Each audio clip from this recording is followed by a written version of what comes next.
Stop blaming luck. Stop blaming timing. Stop looking at the universe every time life disappoints you. Luck is the most dangerous lie ever taught to human beings because it removes responsibility and replaces it with hope. And hope, when unsupported by preparation, is weakness disguised as faith. Nothing in your life happened by chance. Every outcome was shaped either by deliberate action or silent neglect. The world does not reward wishes. It rewards awareness. For centuries, people have searched for invisible forces to explain failure, fate, destiny, fortune, but history is clear. Men who believe in luck wait, and men who wait are overtaken. This is not motivation, and it is not inspiration. This is a dismantling of the myth that has kept generations passive and controllable. By the end of this, you will no longer ask why things happen to you. You will understand how outcomes are engineered long before they become visible.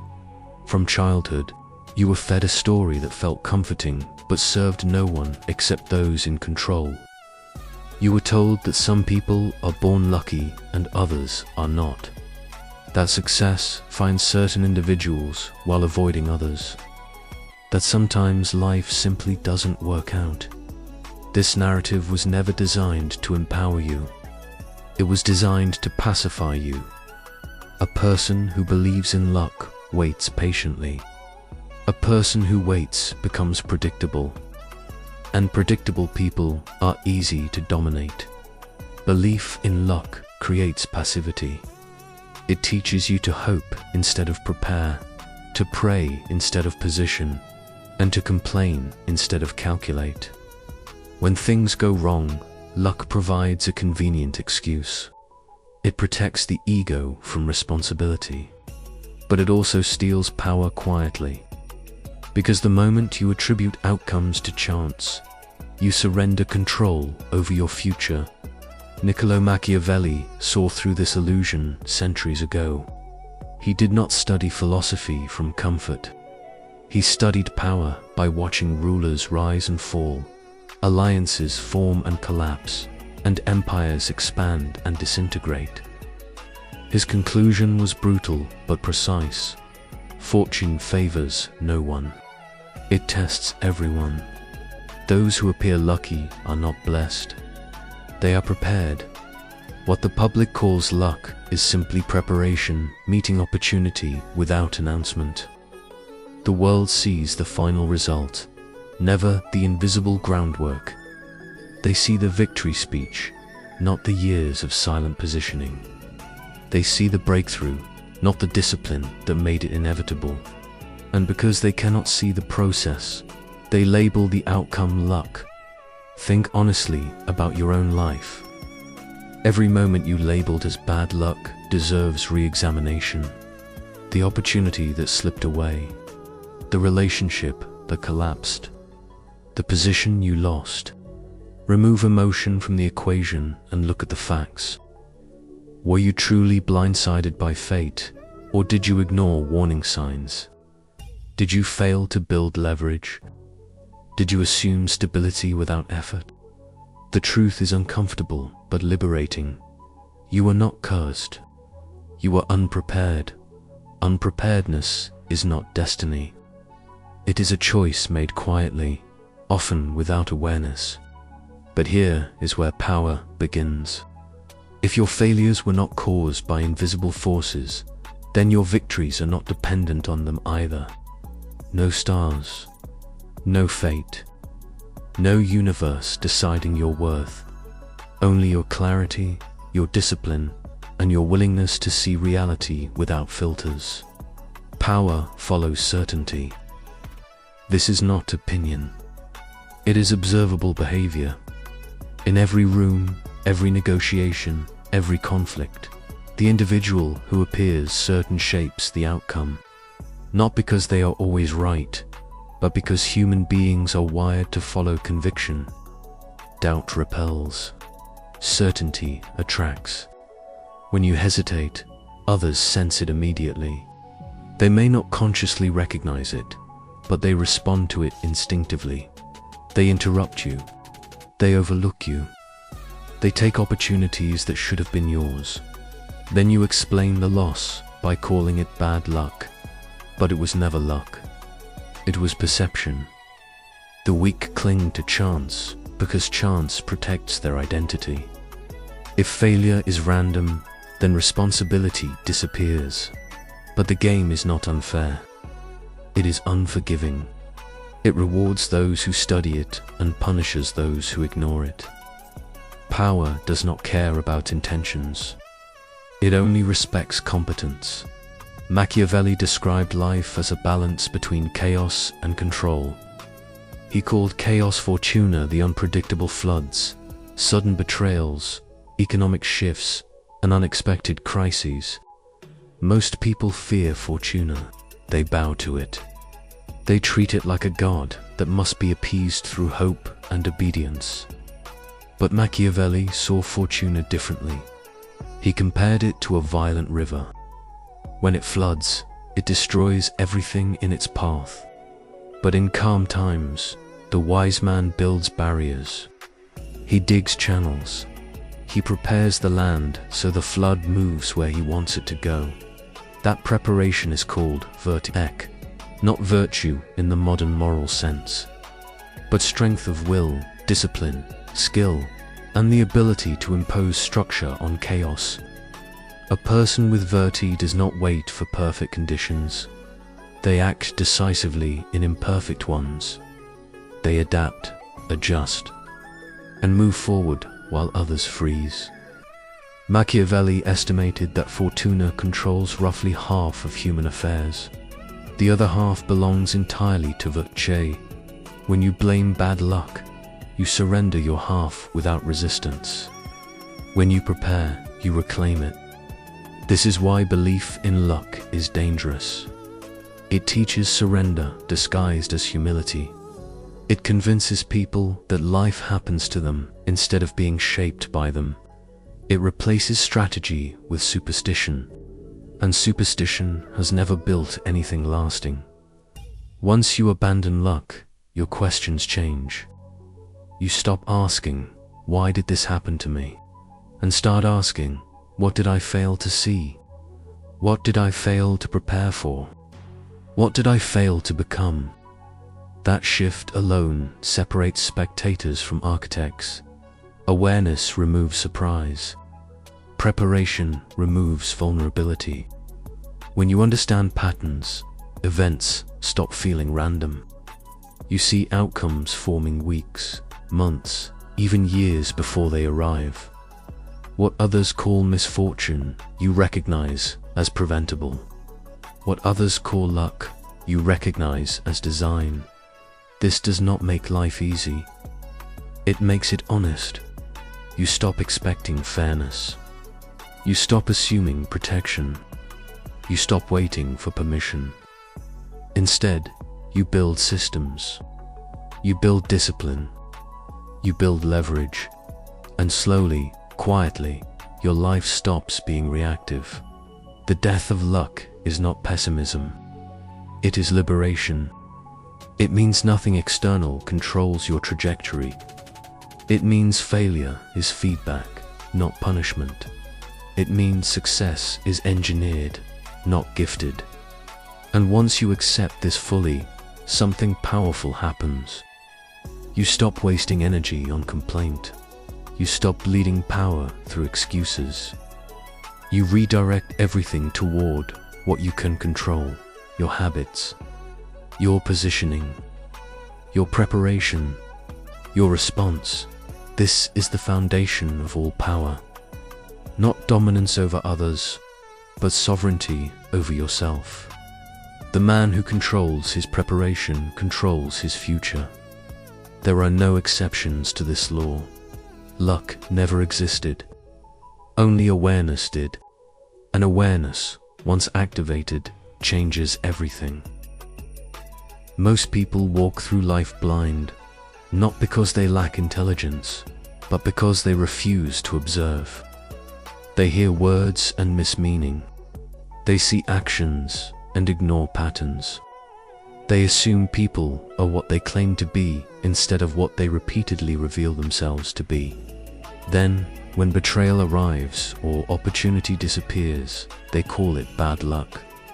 In reality, the signs were always there. They simply chose comfort over clarity. Power begins with perception. The ability to read human nature accurately is one of the rarest and most dangerous skills a person can develop. Not because it allows manipulation for cruelty, but because it eliminates surprise.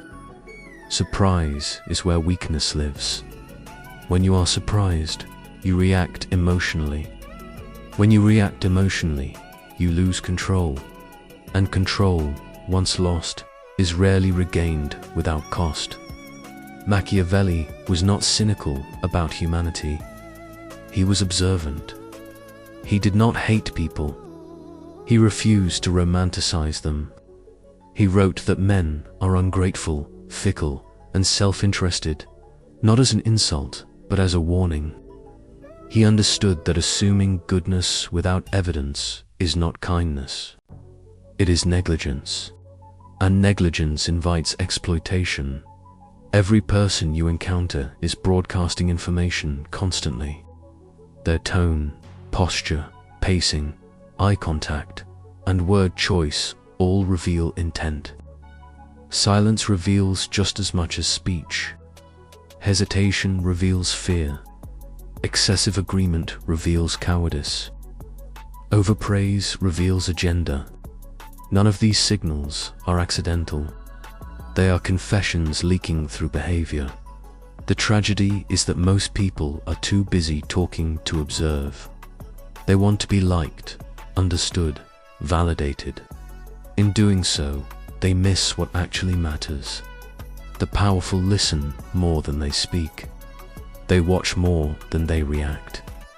They gather information quietly while others reveal themselves freely. Human beings follow patterns, not principles. What someone does once may be an exception. What they do repeatedly is the truth. Promises are cheap. Behavior is expensive. If you want to understand someone, ignore what they say about themselves and observe how they act under pressure. Pressure strips masks faster than time. Those who believe in luck assume betrayal is random. Those who understand human nature see betrayal forming long before it happens. It begins with subtle distancing, passive resistance, delayed responses, and selective honesty. None of it is dramatic. All of it is detectable if you are paying attention. This is why awareness feels uncomfortable at first. It forces you to abandon comforting illusions. It forces you to accept that people act in their own interest more often than not. But this awareness does not make you bitter. It makes you prepared. Prepared people are calm in chaos because nothing truly surprises them. They understand motivations. They understand incentives. They understand fear, envy, ambition, and insecurity. They do not judge these traits. They factor them in. Power is not about being the strongest or the smartest. It is about being the least surprised. When you understand what drives people, you stop taking things personally. You stop reacting emotionally to predictable behavior. You stop bleeding energy over disappointment. Most conflicts are not personal. They are positional. People compete for status, security, recognition, and control. When you stand in the way of someone's interest, resistance follows. When you threaten someone's identity, hostility appears. When you expose someone's weakness, resentment grows. None of this is luck. It is structure. Machiavelli warned that generosity without strategy invites ruin. Trust without observation invites betrayal. Kindness without boundaries invites exploitation. These are not moral failures. They are strategic errors. This does not mean you become cruel. It means you become precise. You give where it strengthens your position. You trust where trust is reinforced by evidence. You reveal where revelation creates leverage. Everything else remains guarded. One of the greatest mistakes people make is confusing transparency with authenticity. They believe that revealing everything makes them genuine. In reality, it makes them vulnerable. The world is not a sanctuary. It is an arena. In an arena, the unguarded are not rewarded. They are targeted. Perception is power. What people believe about you often matters more than what is true. The wise individual understands this and controls their image deliberately. They decide what is visible and what remains hidden. This is not deception. It is discipline. When you expose every fear, every doubt, every plan, you give others information they did not earn. Information is leverage. Giving it away freely is strategic self. Those who later use it against you are not villains. They are simply responding to opportunity. Machiavelli advised rulers to appear compassionate, honest, and reliable while never becoming dependent on appearance alone. The lesson is not hypocrisy. The lesson is control. You are not required to announce your inner world to be authentic. You are required to protect it. The mask is not a lie. The mask is armor. Most people are slaves to their impulses. Their faces betray anger instantly. Their voices reveal fear. Their reactions announce desperation. This makes them predictable. Predictability makes them exploitable. Then they wonder why life feels hostile. Emotional discipline is sovereignty. The ability to pause before reacting, to breathe before responding, and to choose composure over impulse is not weakness. It is dominance over oneself, and self-dominance is the foundation of all external power. When you control your reactions, others lose the ability to control you. When you stop leaking emotion, you stop leaking leverage. When you stop explaining yourself unnecessarily, you stop giving ammunition. Awareness changes how you move through the world. You listen more. You reveal less. You observe patterns. You trust actions. You prepare contingencies. You stop being shocked by human behavior and start being informed by it. At this stage, luck becomes irrelevant. You are no longer relying on hope. You are relying on understanding. And understanding compounds faster than chance ever could. Those who fail to read human nature repeat the same mistakes endlessly. They trust the wrong people. They misjudge intentions. They enter conflicts unprepared. Then they blame misfortune. But misfortune was never the cause. Blindness was. Once you see clearly, your life changes quietly. You choose allies more carefully. You invest energy strategically. You disengage from draining dynamics without drama. You stop fighting battles that were never meant to be won. Power is not loud. It is subtle. It does not announce itself. It positions itself, and positioning begins with perception. This is the second death of luck. The moment you realize that outcomes are shaped by people, and people are predictable to those who study them, randomness disappears. What remains is strategy. In the next stage, awareness alone is not enough. Awareness without control creates anxiety. Control requires structure, discipline, and the elimination of weakness. That is where we go next.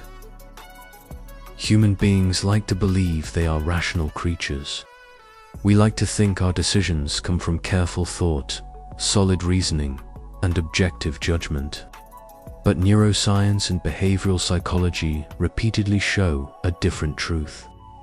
Most human decisions are emotional at their core.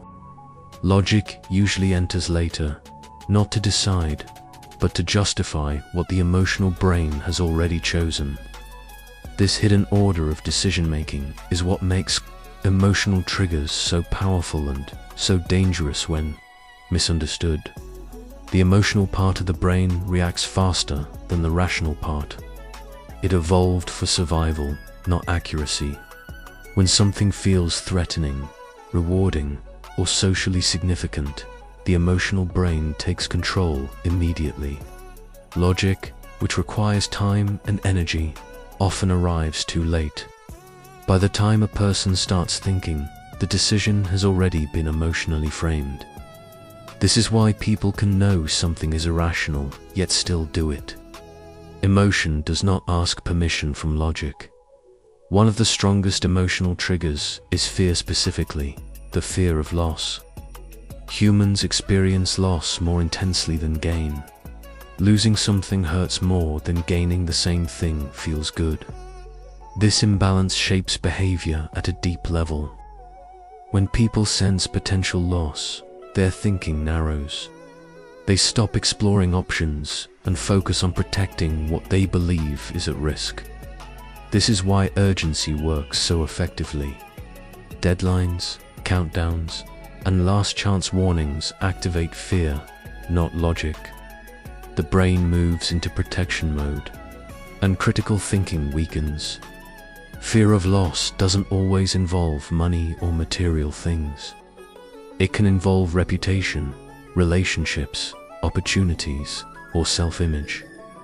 The idea of being left behind, excluded, or replaced triggers the same response.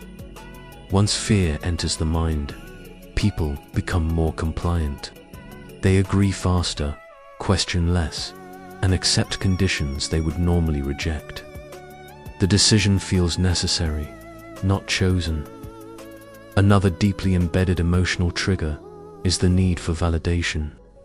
Humans are wired to seek approval because acceptance once meant survival. Being part of the group reduced danger, while rejection increased it. That wiring still exists today. When someone offers praise, recognition, or subtle approval, the brain releases dopamine. This creates a sense of safety and pleasure. Once that emotional bond forms, logic becomes secondary. Validation does not need to be obvious. Sometimes it is as subtle as agreement, attention, or interest. When someone listens closely, nods, or mirrors emotions, the brain interprets this as acceptance. Trust forms emotionally before it forms logically. Once trust exists, people lower their mental defenses. They stop verifying information and start assuming good intent. This is why people often believe those who make them feel understood, even if the facts are weak. Guilt is another emotion that overrides logic with alarming efficiency. Guilt creates internal discomfort, and the human brain seeks relief from discomfort as quickly as possible. When guilt is triggered, the mind shifts focus from rational evaluation to emotional repair. The question changes from, "Is this fair?" to "How do I make this feeling stop?"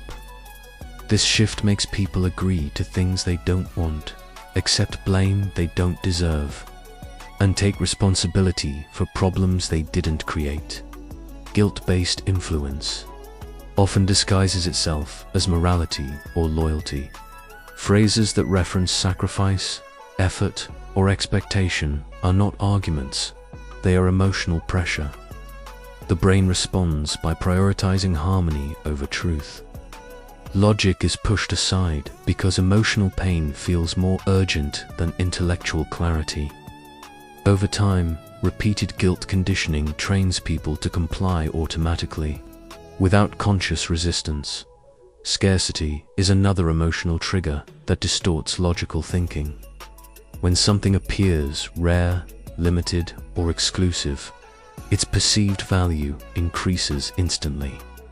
The brain associates scarcity with importance.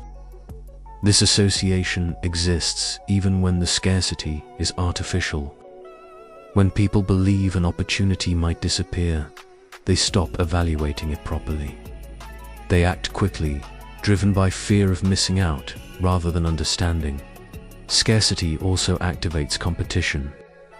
When others appear to want the same thing, the brain interprets it as proof of value. Social proof combines with scarcity to overwhelm logic. People assume if others want this, it must be good. This emotional shortcut saves mental effort but often leads to poor decisions. The mind trades analysis for speed. Authority is another emotional shortcut that bypasses logic. Humans are conditioned to respond to confidence, certainty, and status. When someone speaks calmly, assertively, and without hesitation, the brain often interprets this as competence.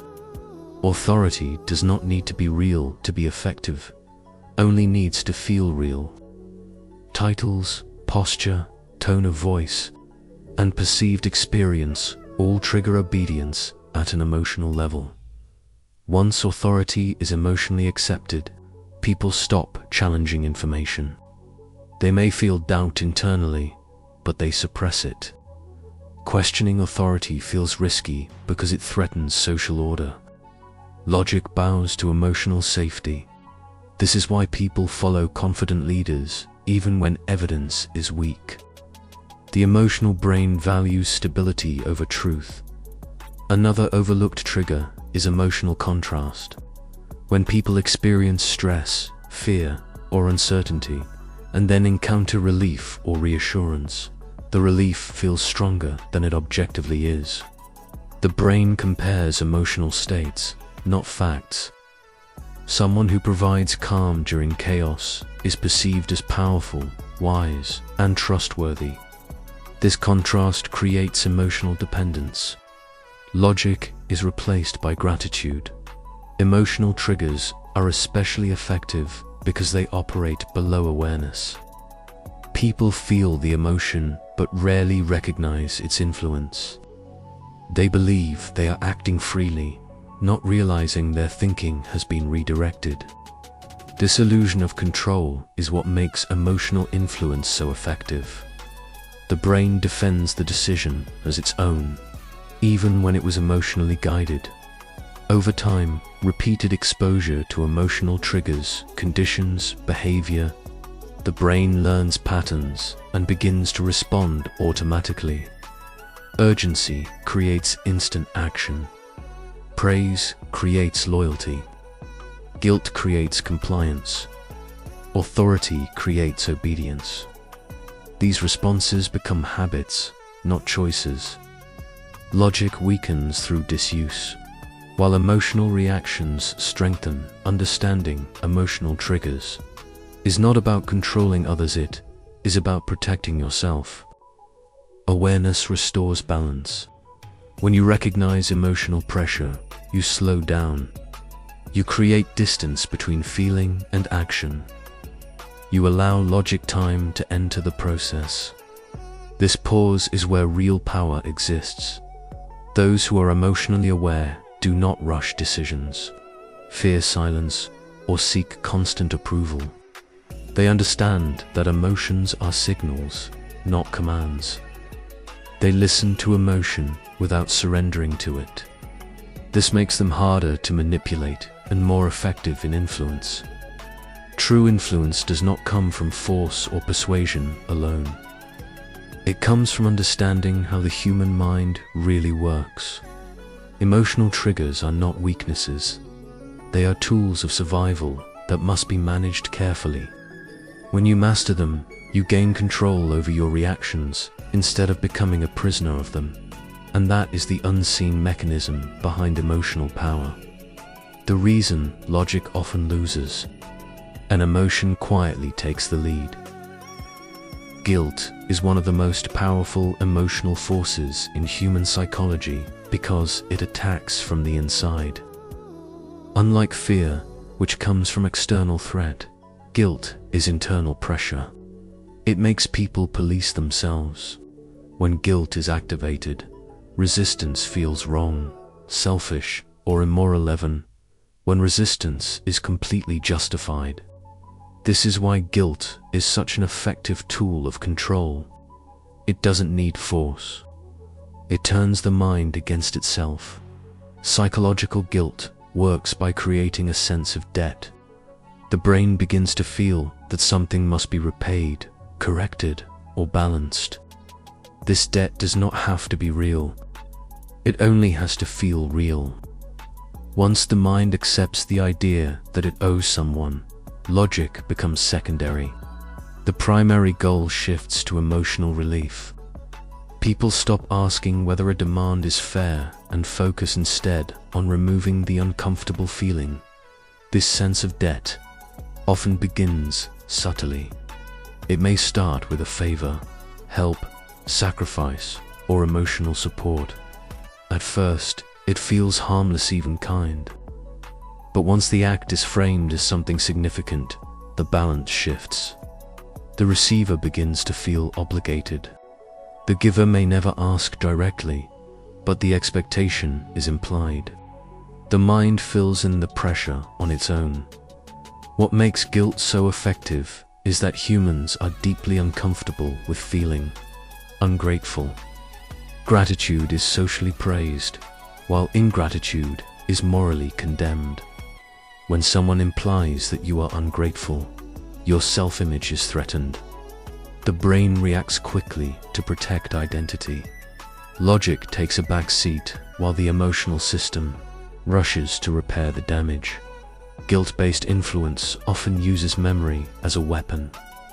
Past actions are brought up not to resolve issues, but to create leverage. Statements that reference everything I did for you or how much I sacrificed pull the mind backward. Instead of evaluating the present situation, the brain becomes trapped in emotional history. The present demand feels connected to the past, even when it is not. Once guilt takes hold, people begin to overcompensate. They give more than necessary, agree when they want to refuse, and tolerate behavior they would otherwise reject. The internal dialogue changes. Instead of asking, "Is this reasonable?" the mind asks, "Am I being a bad person if I say no?" That single shift is enough to override rational judgment. Obligation strengthens guilt by adding moral weight. Obligation frames compliance as duty rather than choice. When something feels like a duty, refusing it feels like failure. This is especially powerful in close relationships, families, workplaces, and social hierarchies. The closer the relationship, the stronger the obligation feels. Emotional proximity increases psychological pressure. Social conditioning reinforces this effect. From an early age, people are taught to repay kindness, respect elders, honor sacrifices, and avoid disappointing others. These values are not wrong, but they can be weaponized. When obligation is triggered deliberately, it becomes a leash. The person no longer acts freely, they act to avoid shame. Psychological debt is particularly dangerous because it compounds over time. One favor becomes two. One sacrifice becomes a pattern. The mind keeps a running emotional balance sheet. Even when no one explicitly demands repayment, the brain feels the weight accumulating. Eventually, the person feels permanently indebted, even if the original debt was never agreed upon. This is where guilt becomes chronic. Chronic guilt does not come from wrongdoing. It comes from perceived expectation. The person begins to anticipate disappointment before it happens. They comply preemptively. They silence their own needs to avoid emotional conflict. Over time, this erodes self-respect and autonomy. Manipulative guilt often disguises itself as concern or disappointment. Instead of direct accusation, it uses subtle emotional signals. Silence, sighs, withdrawal, or passive comments communicate disapproval without confrontation. The brain interprets these signals as threat to the relationship. To restore emotional safety, the person adjusts behavior without ever being asked directly. What makes this form of control especially effective is that it feels voluntary. The person believes they are choosing to comply. In reality, the choice is being guided by emotional discomfort. This illusion of choice makes guilt-based influence hard to detect and harder to resist. Another layer of guilt comes from role-based obligation. People identify strongly with their roles: good child, loyal friend, responsible employee, supportive partner. When a request is framed as part of a role, refusal feels like identity failure. The brain prioritizes protecting identity over protecting boundaries. Logic loses again.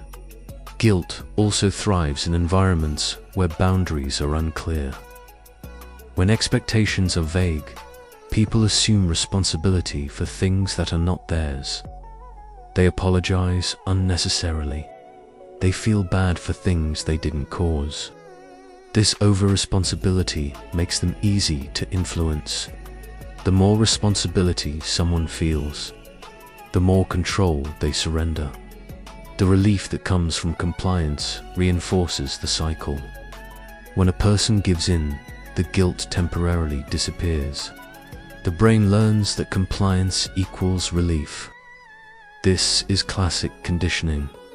Over time, the person stops resisting altogether. The mind chooses the fastest path to emotional comfort, not the healthiest one. Awareness is the only real defense against guilt-based control. When you recognize guilt as an emotional signal rather than a moral verdict, its power weakens. Guilt does not always mean wrongdoing. Sometimes it simply means expectation. Separating the two restores clarity. Healthy responsibility is chosen. Manipulative obligation is imposed. The difference lies in consent. When you begin asking yourself whether a responsibility was agreed upon or assumed, logic re-enters the process. This question alone disrupts emotional automation. Emotionally intelligent individuals do not reject guilt entirely, they examine it. They ask whether it aligns with reality or is being used as leverage. They tolerate temporary discomfort instead of sacrificing long-term autonomy. This ability to sit with guilt without obeying it is a form of quiet strength. Those who understand guilt and obligation are harder to control because they no longer confuse emotion with duty. They can feel compassion without surrendering boundaries. They can appreciate kindness without accepting debt. This balance is rare, but it is powerful. Guilt loses its grip when responsibility is clearly defined and consciously accepted. Once you reclaim the right to choose, obligation becomes optional instead of automatic. Emotional pressure fades, and logic regains its voice. And that is why guilt has controlled people for centuries, not through force, but through internal surrender. Scarcity is not just a marketing tactic. It is a deep psychological mechanism that shapes how the human brain assigns value, urgency, and importance. When something feels limited, the mind reacts instantly, often without conscious thought. This reaction is not learned. It is evolutionary. For most of human history, scarcity meant survival. Food, shelter, safety, and social belonging were not guaranteed. Missing an opportunity could mean real danger. That ancient wiring still controls modern decisions. The fear of loss is more powerful than the desire for gain. Psychologists call this loss aversion. Losing something triggers a stronger emotional response than gaining the same thing. This imbalance causes people to behave irrationally under pressure. When loss is perceived, the brain moves into protection mode. Logical evaluation narrows, emotional intensity increases, and the need to act quickly overrides the need to think carefully. Scarcity works because it creates the illusion of urgency.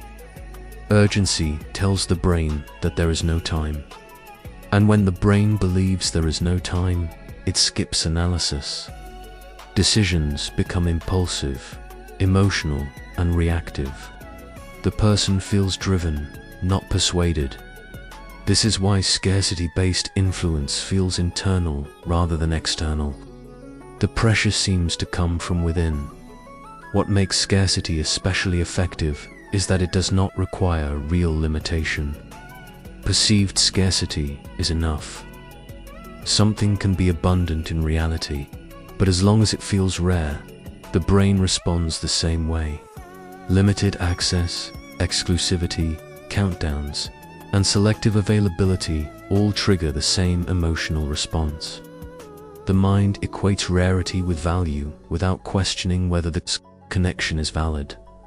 Fear of missing out amplifies scarcity. When people believe others might gain something they will not, social anxiety enters the equation.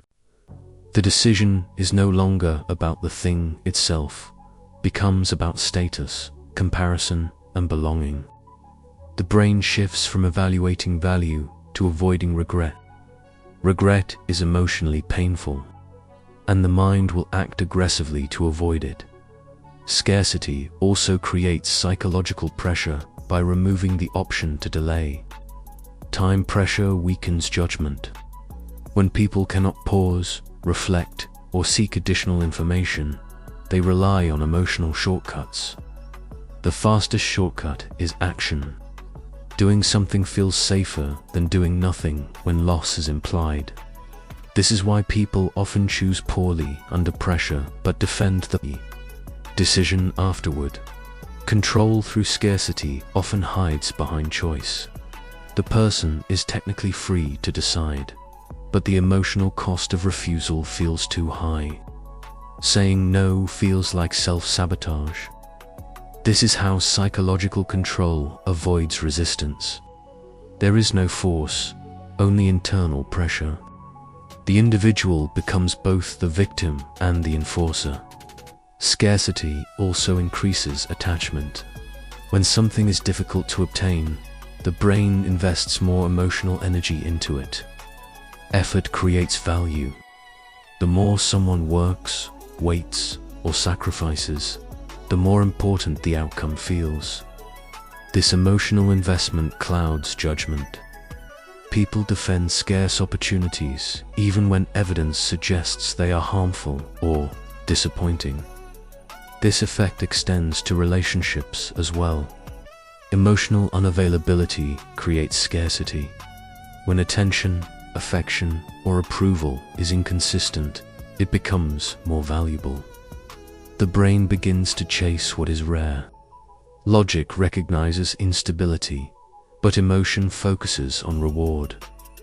This is why people become attached to those who give them less, not more. Fear of loss also interacts with identity. People fear losing who they think they are. Threats to reputation, belonging, or self-image trigger the same response as physical loss. When a decision feels tied to identity, logic becomes irrelevant. The emotional brain prioritizes protection of self-concept at all costs. Scarcity-based control is reinforced by unpredictability. When rewards are inconsistent, the brain becomes hyper-focused. This is the same mechanism behind addiction. The uncertainty creates anticipation, and anticipation keeps attention locked in. The person becomes emotionally invested in the possibility of gain rather than the reality of loss. Over time, repeated exposure to scarcity conditions behavior. The brain learns to respond automatically. Urgency becomes normal. Pressure feels familiar. Calm evaluation feels risky. The person begins to associate peace with danger and stress with opportunity. This reversal keeps them trapped in reactive decision-making. What makes scarcity so dangerous is that it feels rational in the moment. People tell themselves they are being smart, fast, or decisive. Only later do they realize they acted under pressure. By then, emotional attachment has already formed, making reversal difficult. Awareness breaks the spell. When you recognize scarcity as a trigger rather than a fact, you regain time. Time restores logic. Even a brief pause allows the rational brain to catch up. Most false urgency collapses under scrutiny. Real value survives delay. Manipulative scarcity does not. Those who master psychological control through scarcity rarely rush others openly. They imply limitation rather than announce it. They allow the mind to fill in the fear. This indirect pressure feels more natural and is harder to resist. Silence, delay, and selective access become tools of influence. True power comes from resisting artificial urgency. When you stop reacting to pressure, you take control of the frame. Calmness signals authority. Slowness disrupts manipulation. Those who are not afraid to miss out cannot be easily controlled. Scarcity loses its power when self-worth is internal. When validation does not depend on opportunity, approval, or access, fear of loss weakens. The person no longer chases what disappears. They choose what aligns. This is the final truth about psychological control. The strongest influence is not applied externally, is activated internally. Scarcity, guilt, fear, and urgency work only when the mind accepts them as real threats. Once you see them clearly, they lose their grip. And that is how fear of loss quietly governs human behavior until awareness breaks the cycle.